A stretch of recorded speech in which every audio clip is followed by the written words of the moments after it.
नमस्कार साथियों, आज की वीडियो बहुत ही इंटरेस्टेड होने वाली है। आज मैं आपको यह बताना चाहता हूं कि ग्राम प्रधान के इलेक्शन में वे कौन कौन से मुद्दे हैं जिन्हें उठा करके आप अपनी टिकट को निकाल सकते हैं और ग्राम प्रधान बन सकते हैं। इसलिए अंत तक इस वीडियो में बने रहिए। साथियों, आपने देखा ही होगा कि जितने भी बड़े बड़े इलेक्शन हुए हैं, चाहे छोटे छोटे इलेक्शन हुए हैं, चाहे लोकसभा का हो चाहे विधानसभा का हो, हर इलेक्शनों में मुद्दे उठाए जाते हैं और इलेक्शन जीता जाता है। आपने नोटिस किया होगा कि राम मंदिर का मुद्दा है, पिछले 30-40 सालों से बना हुआ है और अब जबकि राम मंदिर भी बन गया है तो अब राम के प्राण प्रतिष्ठा के लिए फिर मुद्दा बनाया गया और इससे भी फिर उसके अलावा फिर अब और भी मंदिर ढूंढे जा रहे हैं ताकि इस मुद्दे को जिंदा रखा जा सके और इलेक्शन जीता जा सके। इसी प्रकार एक समय में इंदिरा गांधी ने गरीबी हटाओ का एक मुद्दा छेड़ा था और उससे इलेक्शन जीता था। इसी प्रकार पिछले कुछ सालों पहले केजरीवाल ने फ्री बिजली, फ्री पानी का मुद्दा छेड़ा था और साथ ही साथ स्वास्थ्य और शिक्षा पर भी एक मुद्दा बनाया था और इसकी वजह से वह पिछले कम से कम 10-15 साल से दिल्ली में काबिज हुआ था और पंजाब में इलेक्शन जीता था। हालांकि इससे जनता को काफ़ी फ़ायदा हुआ था। दक्षिण भारत में डीएमके पार्टी ने एंटी हिंदी विरोधी मुद्दा बना करके वहाँ के जो नेता करुणानिधि ने इलेक्शन जीता था।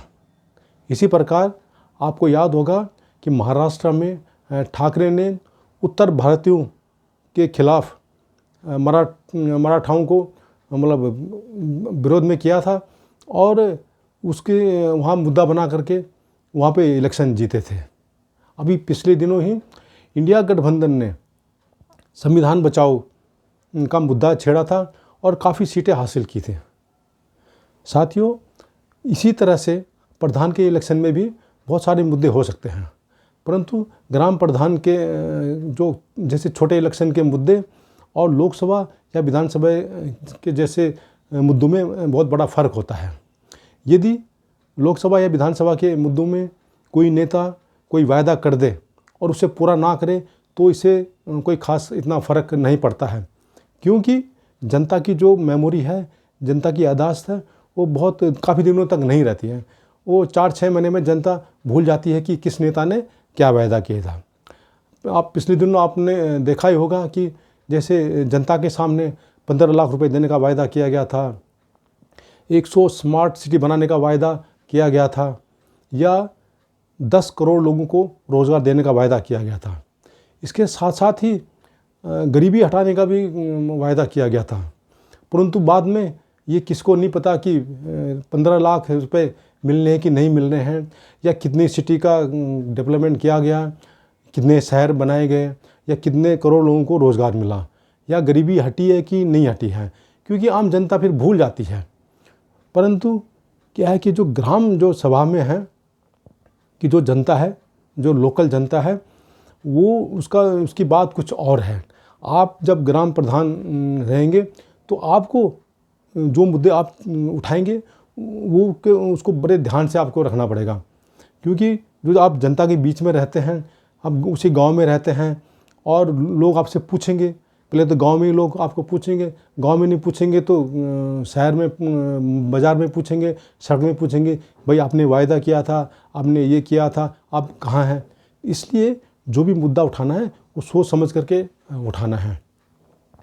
अब मान लो कि जो उत्तराखंड के जो पहाड़ी इलाकों में मेन मुद्दे बहुत सारे हैं। मेन मुद्दा वहाँ पे है पलायन का मुद्दा है। हालांकि जो पलायन का मुद्दा है वो एक राष्ट्रीय मुद्दा भी है और क्षेत्रीय मुद्दा भी है और ग्राम स्तर के लेवल का भी मुद्दा है, परंतु आप यह करके के वहाँ पे मुद्दा बना सकते हैं कि मैं गांव के लोगों को रोज़गार दूंगा, उनको स्वरोज़गार उपलब्ध कराऊंगा, उनकी आय बढ़ाऊंगा, उनको रोज़गार के साधन उपलब्ध कराऊंगा।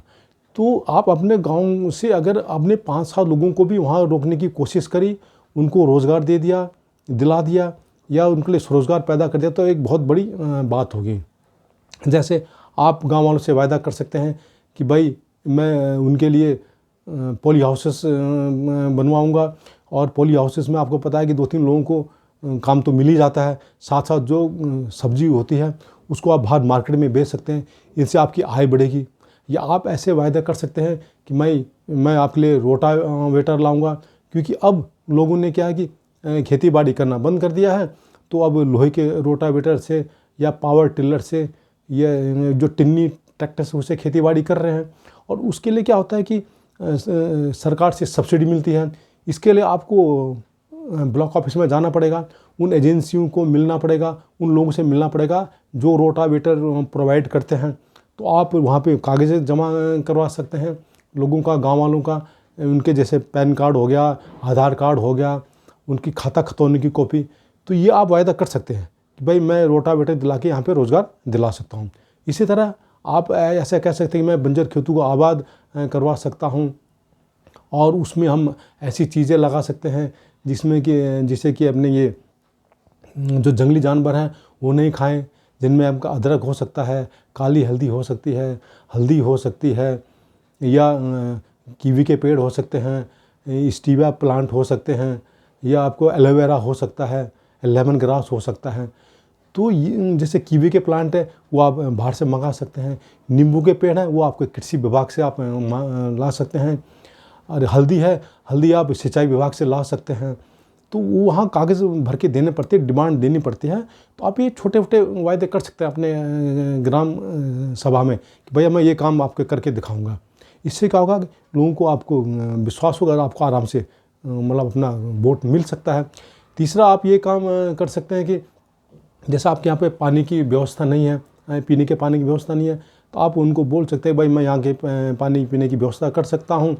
तो जैसा आपके आसपास में कोई गदेरा होगा तो जो कि आपके यहाँ से ज़्यादा दूर नहीं है या ज़्यादा दूर है, तो आपको क्या है कि जल विभाग से संपर्क करना पड़ेगा और वहाँ के इंजीनियर से मिलना पड़ेगा, वहाँ के लिए चिट्ठियाँ देनी पड़ेंगी ताकि वो वहाँ की पानी की स्कीम आपके गाँव तक ला सकें।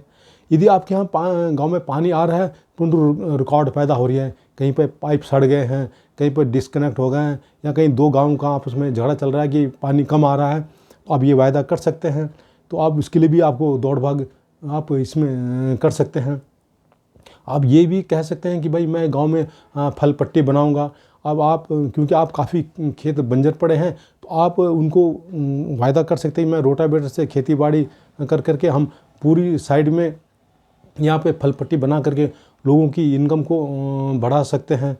इस प्रकार आप सिंचाई के लिए भी वायदा कर सकते हैं कि भाई मैं यहाँ की सिंचाई सुविधा प्रोवाइड कराऊंगा, क्योंकि यदि आपके आसपास में नदी है या गदेरा है या सोता है तो वहाँ से आप कूल बना करके पानी गांव तक ला सकते हैं। और इसके लिए फिर आपको सिंचाई विभाग में जाना पड़ेगा, ब्लॉक ऑफिस में जाना पड़ेगा, वहाँ से पैसा सैंक्शन कराना पड़ेगा। तो इस तरह के वादे आप कर सकते हैं कि भाई मैं यहाँ की सिंचाई सुविधा यहाँ पे ला सकता हूँ गाँव में। एक और जो अच्छा है वहाँ पे कि रोड बनाने की है, कई गांव में रोड अभी भी नहीं गई हैं, तो आप वहाँ पे सड़क लाने का भी वायदा कर सकते हैं। कि इसके लिए आपको क्या करना पड़ेगा कि आसपास के जितने भी 5-7 गांव हैं, 4-5 गांव हैं, उन लोगों को राज़ी करना पड़ेगा, उनसे हलफनामा लिखवाना पड़ेगा कि हम इस क्षेत्र में गांव से कोई ऑब्जेक्शन नहीं है। इसके लिए आपको PWD ऑफिस में जाना पड़ेगा, वहाँ पे पत्राचार करना पड़ेगा, पत्र व्यवहार करना पड़ेगा, साथ ही साथ GE है, AE है, इंजीनियर्स को मिलना पड़ेगा। इसके अलावा आपको जो PWD मंत्री को भी मिलना पड़ेगा और गांव के सभी लोगों से साइन कराने पड़ेंगे। ये हलफनामा या एफिडेविट है उनमें सबके साइन कराने पड़ेंगे और तब जाके वो डिपार्टमेंट में देना पड़ेगा। तो इससे क्या होगा कि आप पे लोगों का कॉन्फिडेंस बढ़ेगा, हाँ यार ये जो वायदा करता है ये पूरा करके दिखाएगा। इस तरह से कई और भी चीज़ें हैं, सिंचाई हो गया, चाहे वो स्वरोजगार के लिए आप लोगों को बोल सकते हैं कि मैं लोगों की इनकम बढ़ाऊंगा।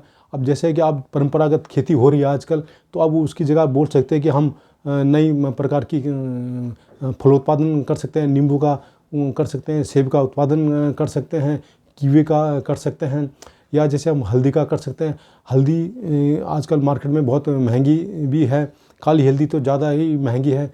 इस तरह से आप गाँव वालों के सामने अपने एक वायदे कर सकते हैं या मुद्दे उठा सकते हैं कि इन मुद्दों पर मैं यहाँ पे काम करूँगा, तो आपको यहाँ पे ज़रूर सफलता मिलेगी।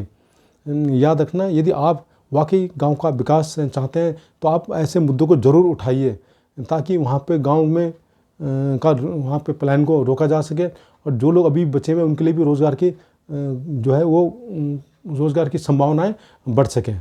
यदि आपको ये वीडियो अच्छा लगे तो इसे ज़रूर लाइक कीजिए, शेयर कीजिए, सब्सक्राइब कीजिए। नमस्कार।